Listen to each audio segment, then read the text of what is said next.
Hello, this is Brian Washburn, and I'd like to give an introduction to another method for solving ordinary differential equations. Specifically, I like to look at solving homogeneous and inhomogeneous second order differential equations. Okay, so let's take a look at a form of a second order homogeneous ordinary differential equation. Here I have the form as equation 1. Basically, I can say that x double dot is equal to 2 beta x dot plus omega naught squared times x equals 0. So it's called a homogeneous. So it's second order because there's a second derivative into it, and it's homogeneous because it's equal to 0. Okay. Now we've seen equations like this before. For example, if I said beta equal to 0, that gives me this equation for simple harmonic motion. Okay. And where are we going to see this equation? Well, one topic we're going to look at is we're going to look at oscillatory motion with a dampening force, and that dampening force is going to be directly proportional to the speed, or x dot. So here what I'd like to do is talk about methods for solving this analytically, and then once we know that, then we can actually solve some physics problems doing this. Okay, so how am I going to solve this differential equation? Well, the way I'm going to do it is I'm going to make a guess for the solution for differential equation. And so my solution is x as a function of time is going to be equal to the exponential r times t, or r is some constant I'm going to figure out in the end. I can take derivatives of that. I get x dot just by easily, and the nice thing with, of course, taking in a derivative of an exponential, I get the constant times the function itself. X double dot is going to give me r squared rt. Now what I'm going to do is I'm going to take x double dot, x dot, and x and put it into this differential equation. And notice that when I do that, I get r squared e of rt. I get a constant times e to the rt, and then here this is just omega naught squared times e to the rt. Now I can factor out an e to the rt and times this thing here. Okay, and that's equal to 0 because, again, 0 on this side here. Now, to solve this equation, that either means that this is equal to 0 or the quantity in the parentheses is equal to 0. Well, this is true for all times. So that must mean that the quantity in the parentheses is equal to 0. So I set that equal to 0. Now, you notice here, now I have a quadratic equation. So basically what I've done is solving a second ordered homogeneous ordinary differential equation is equivalent to solving the quadratic formula. And so what I can do is, and this equation has a name, it's called an auxiliary equation or a characteristic equation. And so in order to solve, then what I can do is solve this quadratic equation. And here, these are the results I have. And notice that was nice. I actually wrote this as 2 beta. We're going to do this in class, and that makes solving the roots kind of nice, get nice simple forms for solving the roots from a quadratic equation. Okay. Okay. Now, let's actually now write down what the solution would look like. Again, the solution is, now remember, we haven't completely solved the problem. All we've gotten is the constant r's. In order to completely solve a second order differential equation, I have to have 2 initial conditions. So all I can do is, in order to write a solution at this point, all I can say is that x as a function of time is going to be equal to c1, a constant, e, to the, then what I have to do is I put in r1 of t plus c2 e of r2 of t. Okay, well, r1 is this guy here and r2 is this guy here. The constants c1 and c2 I'm going to get from my initial conditions. Okay, so now I have at least a functional form for the solution of my differential equation.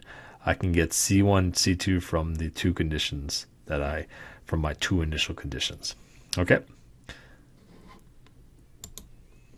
So as an example, what I can do is let's just solve this using for simple harmonic motion.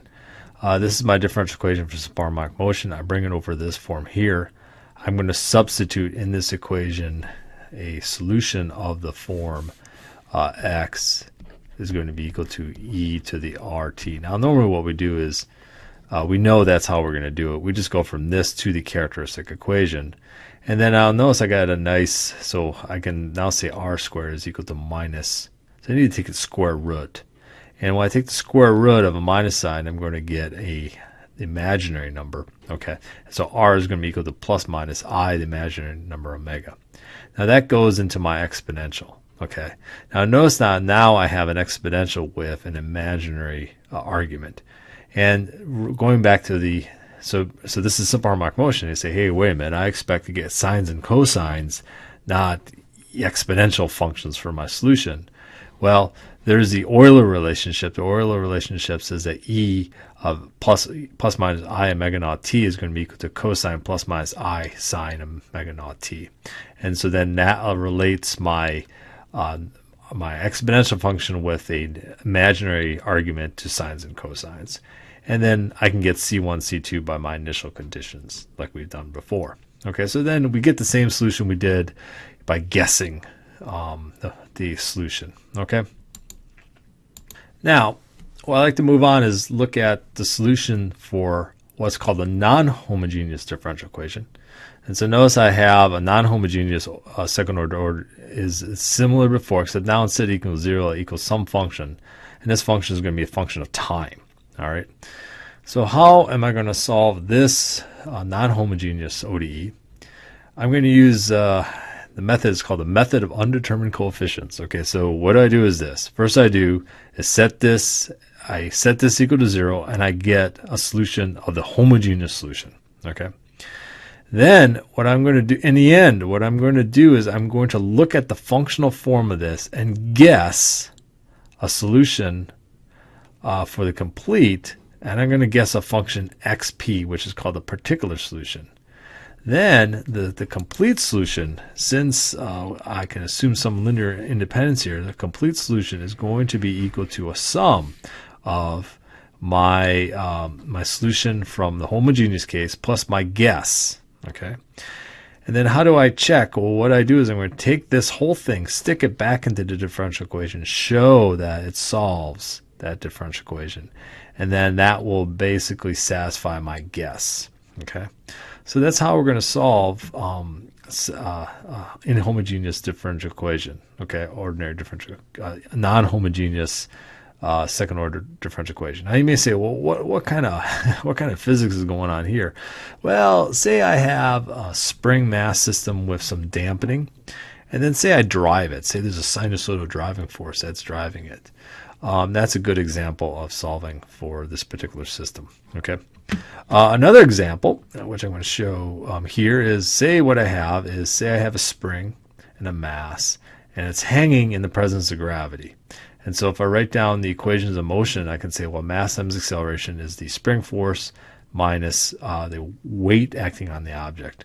And notice what it can do is now I can rewrite this, and this looks like of the form. It's now, instead of f of t being a function of t, f of t is just a constant. So x double dot plus omega naught squared x is equal to g. So how do I solve this differential equation? Well, we're going to do this in class, but I have to make guesses. Okay. So I have to make guesses. And so, well, since you're paying attention to this video one, we're going to do it in class, but let me actually write down what we're actually going to do. So say, okay, well, homogeneous solution, what am I going to guess for my homogeneous solution? Well, I know what that's going to be. I'm going to call that C1 e to the e omega t, like that. C2 e to the minus omega naught t, like that. Okay. Now, what is my guess going to be for my particular solution? Well, you can see here that this is just a constant. All right. So let's just call it a constant. And let's call it, I can't call it G because, well, one reason why I can't call it G is because X has units of meters and G has units of meters per square. So it's got to be something in units of meters. Okay. And let's just call it B. Okay. And so then how am I going to solve this? I'm going to basically say x of t is going to be equal to the homogeneous portion plus the particular portion. I'm going to take derivatives of that and then stick it back into this differential equation, and I'm going to get b out of this. I won't get C1, C2. C1 and C2 are from the initial conditions, but I will get b. Okay. Now we can also make an educated guess on what B is eventually going to be. B is going to be the equilibrium position. So say this thing's not, say it's just hanging and it's not oscillating, okay? In equilibrium, well, what forces do I have on it? Well, if it's not moving, I have a spring force going up. Okay, so that's going to be X times some equilibrium position that way. And then I have mg downward. Okay, so I would expect, just from some little physics, that my equilibrium position, which is going to be the value for B, is going to be equal to, well, mg divided by k. So what I would expect when I do all this mathematics is that B is going to be equal to mg over k. And then I can use that as, again, I can put that for xp. I haven't solved completely because I still got to get C1, C2, and C1, C2 are determined by the initial conditions. Okay?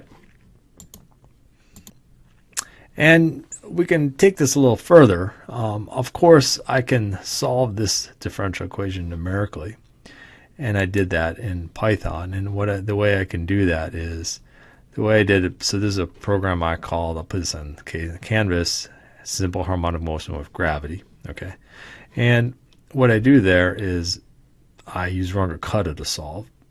But what I do is I create a function f and a function of time. I just call it g. My differential equation looks like this. And so then I just add a constant to that. Okay. Now remember, that constant should be the equilibrium position. Okay. And so if I just solve this differential equation again numerically, take a look. That you can see that it oscillates about some point that's not zero. Okay. And then I actually calculate the value of the equilibrium position from before. It's using static equilibrium, mg divided by k, 0.246. That looks like about what it is here. Okay, so the numerical solution does show me something that looks like simple harmonic motion, but oscillates about some new equilibrium position, which is given by mg divided by k. What we're going to do in class is we're going to actually write down those solutions and show we get a very similar, but an analytic form for that. Okay. So again, to summarize, what we're going to talk about in recitation is how do we solve second order homogeneous and inhomogeneous method, different ordinary differential equations. Basically, the solution is by assuming an exponential form. We get a characteristic equation, and we solve that characteristic equation for the homogeneous solution. For the inhomogeneous solution, what we do is we solve the homogeneous portion first, and then to solve the complete thing, we make a guess for another function and we add, and then we can stick that back into the differential equation, and then eventually solve for the coefficient. Okay, so that's a pretty easy method. It's useful, very important. It's something you'll learn in differential equations class, and we're going to use it throughout this class when we talk about oscillatory motion with dampening. Okay, that's it. See you later. Bye-bye.